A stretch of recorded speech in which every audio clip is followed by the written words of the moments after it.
Hello everyone, Jedi Luke here. Today I'm going to be telling you about the gaming PC that I am putting together. I'm also going to be unboxing it.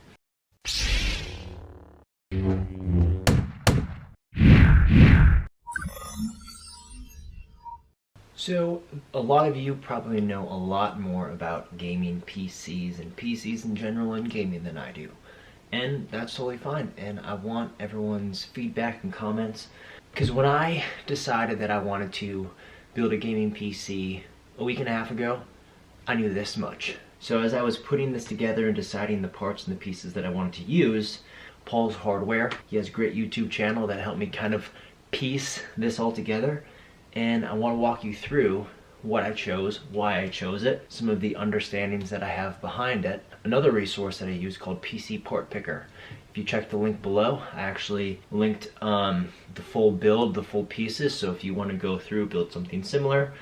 All in all, the build of the PC costed me about $800 to $900, which can vary depending on the size of the memory or the storage that you're choosing to get. For the motherboard, I went with the B40 Tomahawk Max.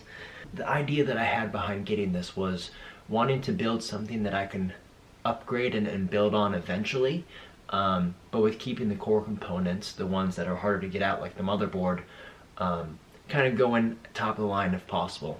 And I haven't opened any of this yet. I was waiting for everything to get here, so I'm very eager to go through all of this. Graphics card, XFX Radeon RX 590 Fat Boy. The videos I was watching, they talked about an intro card being a RX 570. As I wanted to make sure this was something that, you know, I could build on, but maybe down the road as I got into gaming a little bit further, that I could start out with a 590. The Fat Boy was the most reasonable within my price range. I think it was right around $180, $190. So lower end on the cost side for a graphics card, definitely, but it had some great reviews. The case I went with is the Fractal Design Focus G. Went with a blue color versus the typical black or the typical white. I thought I would kind of spice things up a bit, and I really like the color blue. My power supply, based on everything that I was reading, needed to be 80 bronze plus.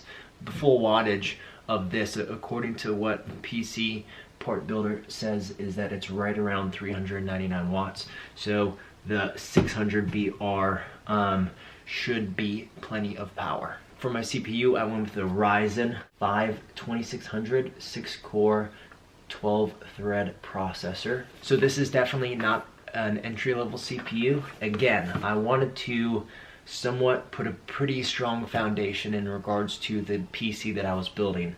So that is why I went with the Ryzen 5 2600. Also couldn't justify getting the Ryzen 7. From everything that I was reading, they said that that's something that you can get later on. And for what I'm looking to do, this is going to be just fine.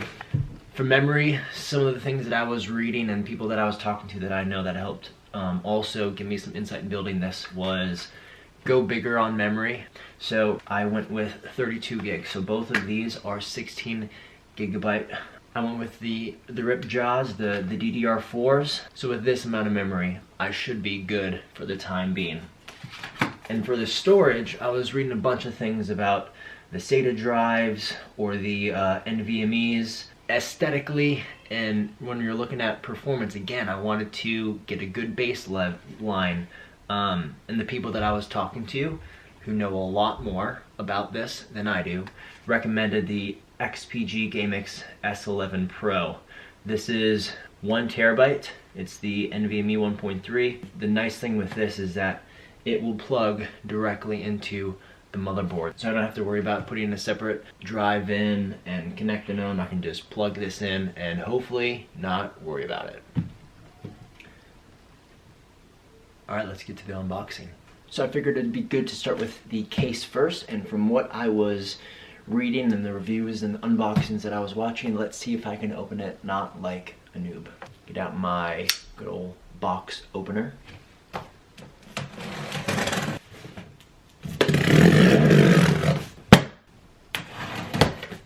And so the thing that I was reading is that if you want to open it like a pro, flip these things, oh my, if possible, doesn't catch. Flip it up like this and left. Alright, so now taking off the side pieces and there we go. User guide.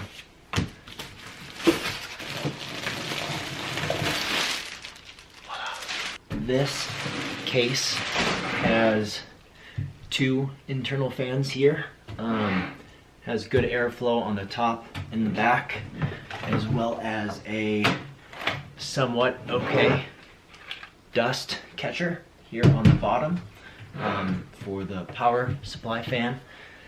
There's plenty of space if I wanted to add an extra fan, and down the road maybe I will, but for now I figured two front fans should be good enough. Alright, so now let's go ahead and unbox the CPU. And as you can see, here is the CPU that I got. One thing that I was told is that the AF is the new CPUs.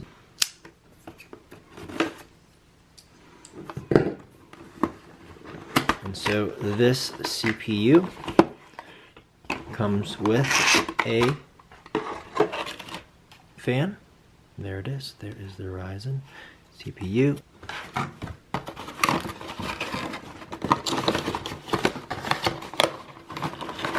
Here is the fan for this build.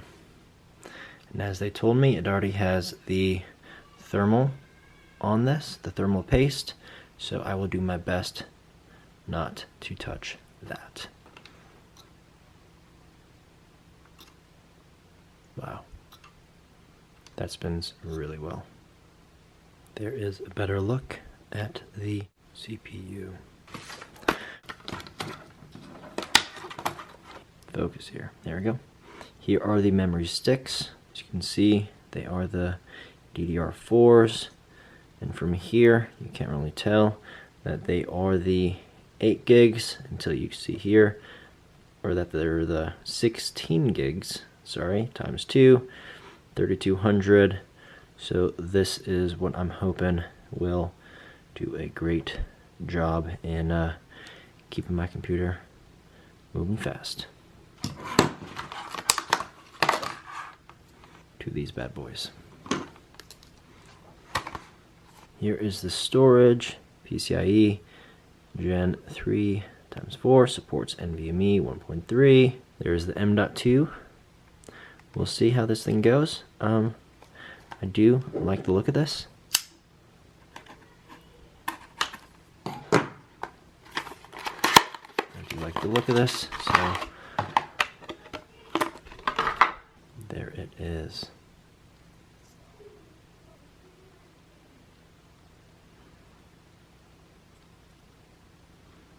That looks sweet.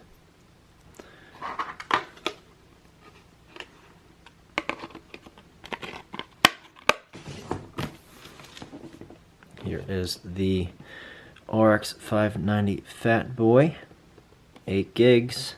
Some of the specs on this. Let's get this.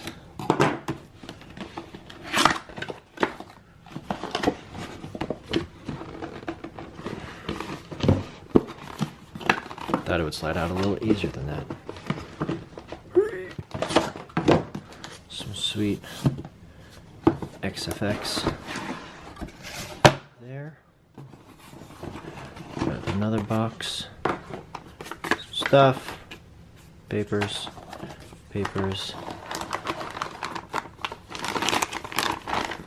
There it is. Whoa. There's the port. It's just gonna be sitting right like this in the case. This stuff, I don't know if this is important or not for me to read or not. There we go. Almost forgot these. Here are the cables. Important to make sure that I use. Here is the moneymaker right here. Boom. So I actually already had this opened, but as you can see here, I had not taken this out because I wanted to get a jump start in reading the actual manual for this motherboard, so I could have a good idea and understanding of how it worked, what I needed to do, so forth.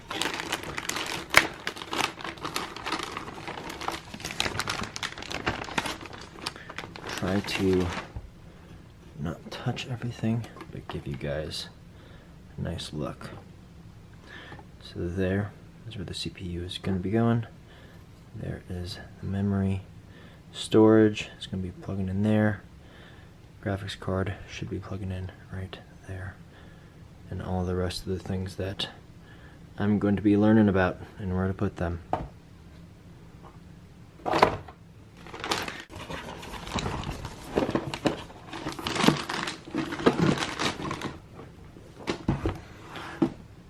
Last but not least, the power supply.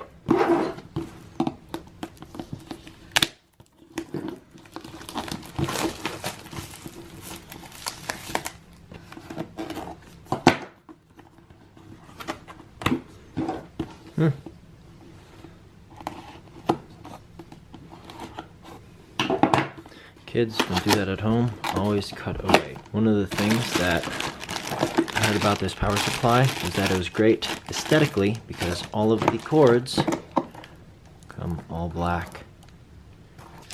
Here are the screws.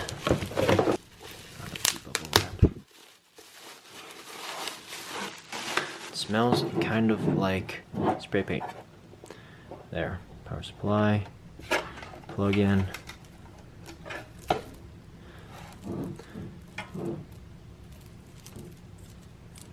Awesome. Should probably read this so that I know what everything is and where it all goes. Alright, storage, good. Here is everything now unboxed. We have the motherboard here. That tiny little screw right there is for the storage, which is going to plug in right here. There is the memory sticks. Again, here is CPU plugs in. Here's the faceplate, nice white over black. Fan, CPU, graphics card. Guess I should probably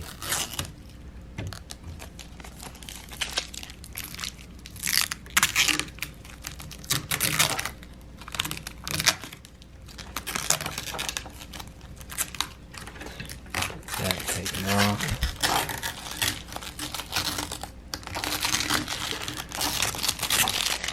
To me, this almost looks like carbon fiber. Maybe it is. Ports here.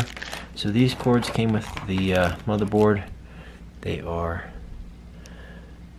cords I will probably not need, as I have my storage going to be the NVMe or the M.2 versus a an external SATA drive.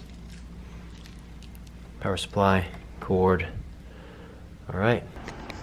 So I just finished editing the unboxing, and I was going to have the unboxing and the build be the same video, but then I saw that I'm already 13 minutes into the unboxing, so we're gonna wrap up the unboxing video with this, and then we're gonna have the build be its own video, as well as the unboxing of the accessories. Thanks for watching. You have to check out the build next, as well as the unboxing of the accessories, the monitor, the mouse, the keyboard, etc. Don't forget to like and subscribe, and follow me along my gaming journey.